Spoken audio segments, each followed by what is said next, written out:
We strongly criticize all these terrorist activities. I think that's kind of threat to both Pakistan and the Chinese people, and it's a big challenge for both countries.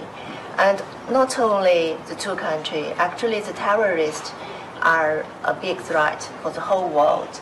So all the people should work together to attack the terrorists.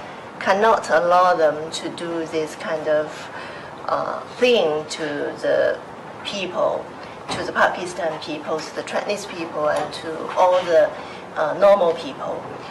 That's one thing I want to address. Another thing is, I think this cannot stop us to work together to push forward the cooperation in CPEC, because that's extremely more important for the future development and for the current economy of Pakistan.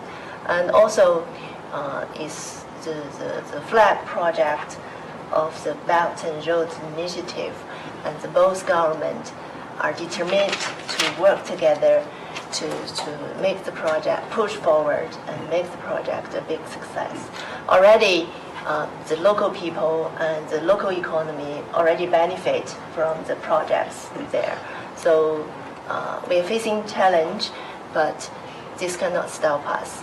I think both countries, both people will work more closely to tackle the problem and to push the project